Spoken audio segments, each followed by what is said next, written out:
যুক্তরাষ্ট্রে জাতিসংঘ সাধারণ পরিষদের ৭৯তম অধিবেশনে নিউ ইয়র্কে ব্যস্ত সময় কাটাচ্ছেন প্রধান উপদেষ্টা ডক্টর মোহাম্মদ ইউনূস। এর মধ্যে বিভিন্ন দেশের সরকার ও রাষ্ট্রপ্রধানদের সঙ্গে বৈঠক করেছেন তিনি। স্থানীয় সময় বুধবার বিশ্ব ব্যাংকের প্রেসিডেন্ট অজয় বাঙ্গার সঙ্গে জাতিসংঘ সদর দপ্তরে সাইডলাইন বৈঠক করেন প্রধান উপদেষ্টা। এ সময় অন্তর্বর্তী সরকারের সংস্কার কর্মসূচিতে বাংলাদেশকে $৩.৫ বিলিয়ন দেওয়ার ঘোষণা দেন অজয়। ডক্টর ইউনূসের দীর্ঘদিনের বন্ধু অজয় বাঙ্গা বলেন, অন্তত $২ বিলিয়ন নতুন ঋণ দেওয়া হবে। বিদ্যমান কর্মসূচি থেকে আরও $১.৫ বিলিয়ন সহায়তা দেওয়া হবে।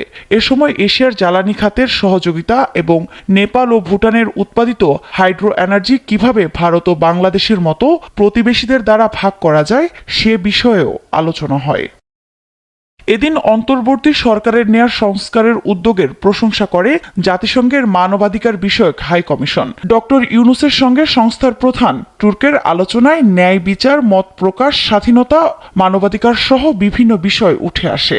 এছাড়া বাংলাদেশের পারস্পরিক স্বার্থ সংশ্লিষ্ট বিষয় নিয়ে কথা বলেন তারা। বাংলাদেশে সোলার প্যানেল বিনিয়োগ এবং বাণিজ্য ও অর্থনৈতিক সম্পর্ক চীন আরও গভীর করতে চায় বলে জানিয়েছেন দেশটির পররাষ্ট্রমন্ত্রী ওয়াং ই। বুধবার সাইডলাইন বৈঠকে ইউনূসকে চীনা জনগণের পুরনো বন্ধু উল্লেখ করে সরকারের নেতৃত্ব গ্রহণের জন্য তাকে অভিনন্দন জানান তিনি।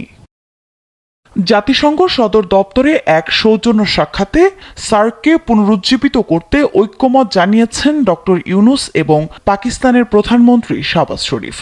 বাংলাদেশ পাকিস্তান সম্পর্কের নতুন পৃষ্ঠা খোলা উচিত বলে মনে করেন শাহবাজ। সফরের তৃতীয় দিনে যুক্তরাষ্ট্রের প্রখ্যাত লেখিকা ও মানবাধিকার কর্মী ক্যারি ক্যানিডির সঙ্গেও সৌজন্য সাক্ষাৎ করেন ডক্টর মোহাম্মদ ইউনূস। এছাড়াও জাতিসংঘের সদর দফতরে নেপালের প্রধানমন্ত্রী কেপি শর্মা ওলির সঙ্গে দ্বিপক্ষীয় বৈঠক করেন প্রধান উপদেষ্টা। এদিন ডক্টর মোহাম্মদ ইউনূসকে শুভেচ্ছা জানান দক্ষিণ আফ্রিকার প্রেসিডেন্ট সিরিল রামাফোসা।